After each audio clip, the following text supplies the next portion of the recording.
Всем привет, вы на канале Мой Флакон, меня зовут Сергей. Сегодня про бренд Mona Dior. Это голландский бренд, первый аромат в 2006 году был, они до сих пор производят новые ароматы. Чем популярен этот бренд? Он получил известность с одноименным парфюмером Mona Dior. Она делала классные ароматы, к сожалению, она уже не с нами. Сейчас уже ароматы делают другие люди. И многие люди гоняются за старыми ароматами Mona Dior, старыми оформлениями и все такое.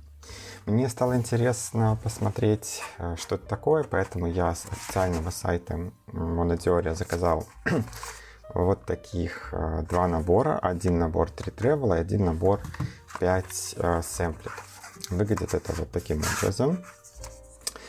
Тревелы, кстати говоря, неплохие, они такие довольно увесистые. И, как видите, больше всего израсходовано у меня уже какого-то аромата. Это, конечно же, Mona Dior ваниль. Один из самых известных ее ароматов, одна из самых каноничных ванилей. С ее и начнем. Так, это ваниль такая очень сухонькая, очень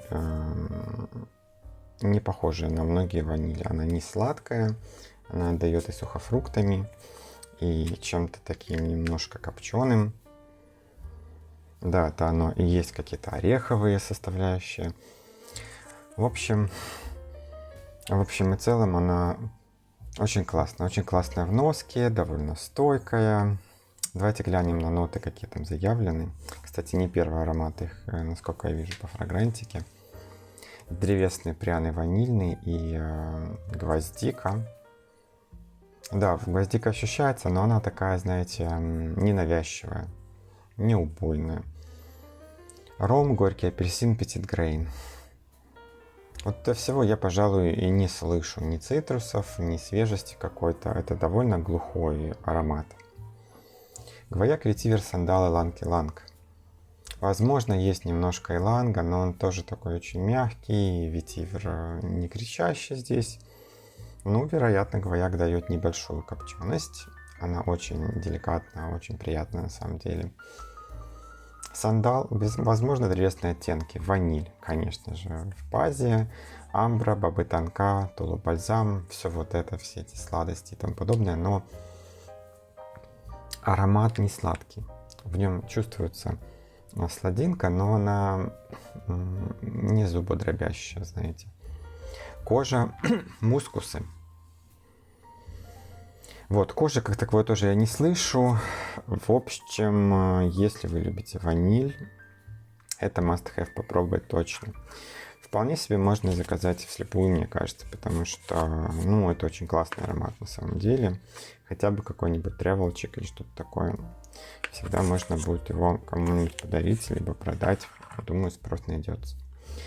Следующий аромат это будет мускус. И что я сказал бы про Mona Dior, несмотря на то, что они так ваниль, мускус, там еще что-то, кожа, кажется, там у меня третий тревел, они на самом деле совсем не типичные, да, то есть это не то, что ты ожидаешь от этих названий. Если это мускус, то будет обыграно все очень и очень интересно. Вот, этот мускус такой, он очень цветочный. Он очень какой-то с нотами чистоты. Возможно, здесь я чувствую иланг-иланг. Ну, конечно, да, это нужно на коже. Здесь есть определенные анималистичные ноты. Опять же, очень тонкие. Но больше всего мне выдает цветов на блотере. Давайте глянем, что по нотам, что заявили производители. Так. Где там наш мускус? Вот мускус был одним из первых ароматов. Пудровый, мускусный, ванильный, амбровый. Заявлены здесь не роли. Ну, наверное, да, но не резкие, опять же. Гелиотроп, роза. Гелиотроп дает такую небольшую пудринку, да, роза. Ну, вероятно, да. Но здесь такие собирательные цветы все-таки. Не роли, роза, гелиотроп вперемешку не дает что-то. Какой-то букет. Букет очень приятный, негромкий. Ну и в базовых нотах это мускус и бобы тонка. классный, тоже вообще нетипичный мускус, не какой-то не аромат чистоты, не телесный особо. В общем, ароматы у них непредсказуемые. По названию кожа. Ну и как вы думаете, что там в этой будет коже? Я уже не очень помню. Я не часто ношу, как видите, эту кожу. Давайте с вами посмотрим вместе. Первые ассоциации мои. Класс. Здесь есть и копченая составляющая. Кожи, кстати, я почти не слышу сразу. Ну да, есть что-то такое ореховое. И я похожую ноту кожи видел в Kilian Royal Leather аромате. Она вот чем-то перекликается с вот этим. Ну, кожа с какими-то орешками. Кстати, я не первый раз слышу, мой нос слышит это в ароматах с кожей. Интересно бы, наверное, было покопать, что это за такой ароматный компонент дает этот эффект мне. Итак, кожа. Он кожаный, фужерный. Дымно-древесный. Ну да, вот дымочек я немножко слышу. Ну вот, это Castoreum дает он в базе. И Apoponyx. То есть смоленистая такая животная база. Угу. Заявлено в средних нотах кожа и можжевельник. К слову, можжевельника не слышу. Здесь нету такой какой-то свежести. Может быть, только что-то древесное. В верхних нотах анис и кардамон. Что мне дает эту ореховость по нотам, я абсолютно не понимаю. Может быть, вы мне подскажете? У меня нету никаких больше предположений, что мне дает этот орех. Не заявлено ничего такого. Вот, и второй набор Monodioro. Это 5 не трявочков, а маленьких сэмплов. Решил тоже попробовать. Один я сносил больше всего. Я его сейчас дожму. Называется он Дожима. Такой каламбур словесный. В общем, Дожима. Почему я его заказал? Мне интересно было послушать, как этот бренд реализовал ноту риса. Я все еще ищу интересный рисовый аромат, и у меня уже есть парочку из них. Возможно, когда-то я сделаю подборку. Ну и рис, знаете, такой несъедобный, а он такой немножко пыльный, мучной. Ну вот такую ноту вот я ищу. Может быть, вы посоветуете рисовые ароматы. Будет интересно. С удовольствием попытаюсь найти. Вот, старт здесь, тем не менее, довольно цитрусовый. И да, здесь чувствуется такая нота, как пудровая, пыльцовая, мучная. И рис здесь слышится, если, ну, как бы, ты знаешь, что это аромат про рис. Основные аккорды это пудровый, мускусный и заявленный рис, корень ириса. Не слышу этого на самом деле. Может быть, немножко сандал, мускатный шалфей, мускатный орех, амбретто, мускус, лабданум и жасмин. Ноты на самом деле шикарные. Они такие все мягкие, и аромат довольно мягкий. Блин, мне захотелось выпрыскать этот пробничек, на самом деле, на себя сейчас. Люблю этот аромат. Может быть, я его куплю себе в итоге. Это уже не Monodioro сделал, это Фредерик Далман. Но из того, что я слышал из новых ароматов, они тоже классные, они в стилистике бренда. Это Труниша. Здесь звучания очень интересные, они, кстати, не убойные, то есть они спокойные, довольно-таки сдержанные, но их интересно разнюхивать, разгадывать. Не могу оторваться. Но, наверное, здесь, да, такой, ну, в основном это пудровый такой аромат, но здесь есть этот мягкий сандал и действительно мускатный шалфей. Вот я его обожаю, наверное, эту ноту в ароматах. Привлекает меня на последнее время. Ну и к тому же сейчас осень, это очень, мне кажется, подходящая нота. Не знаю, остановите меня, если говорю какую-то чушь. Так, раннее утро, я решил, у меня резкое желание снять что-нибудь интересное. Ветивер. Ну, естественно, это должен быть ветивер, но Опять же, это монодиория. Какой мы ветивер ожидаем? Вот когда я ожидаю ветивер, мне сразу такое, что такое кислятина. Вот типа там Анкре Нуар. Я его, к слову, не ношу, мне он не подходит. Ну и здесь, как интересно. Да, чувствуется этот ветивер, вот это такая кислятина. Но что-то еще. Будто бы мускусы, будто бы какие-то цветы. Очень нестандартный ветивер. Ну вот да, здесь можно найти ветивер, который Анкре Нуар, но мне будто бы положили еще какой-то мяты, то ли... Вот что-то на старте, что такое дает некую еще большую свежесть. В базе, возможно, домешают сандал, ну, либо ветивер, он будет таким ореховым, опять что-то то ли пыльным. Древесный фужерный. И здесь африканский имбирь, грейпфрут. Ну окей, значит цитрусы дают мне такую больше какую-то свежесть. Дальше ветивер непростой, а бурбонский, лабданум, мускатный орех, мускатный шалфей, мускус и пачули. Угу. Хороший ветивер, не резкий, довольно приятный.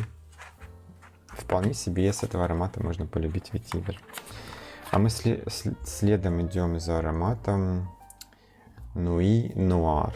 То есть, когда я такой слышу Nuit, Noir, вот эти все названия, я представляю себя в голове цветы уже почему-то. Может быть, это с Сержем Лютанцем мне ассоциируется.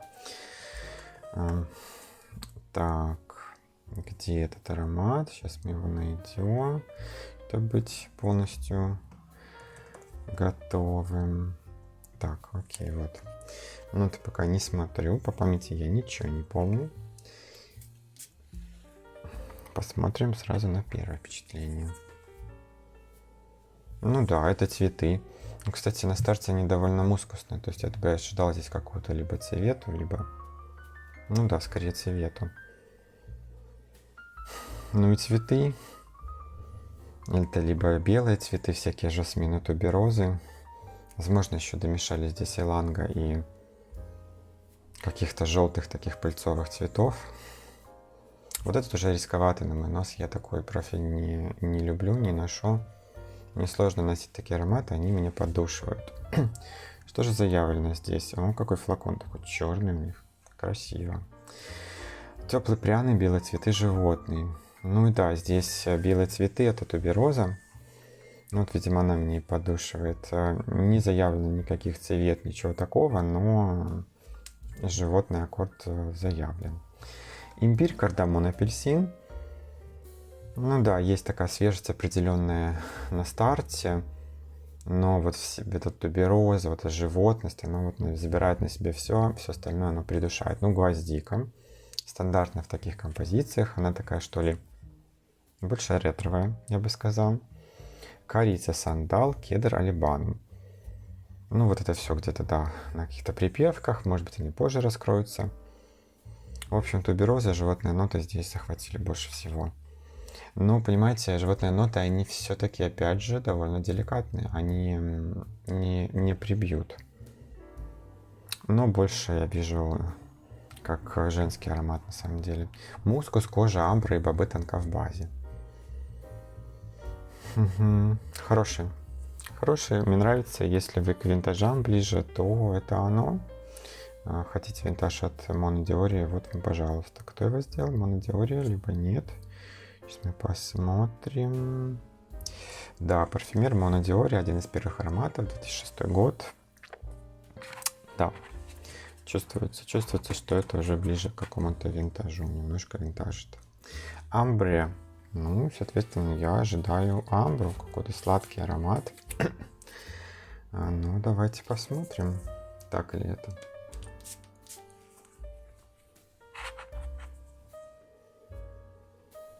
Так, пускай еще немножко уляжется спирт. Довольно спиртовое у меня сейчас какое-то ощущение.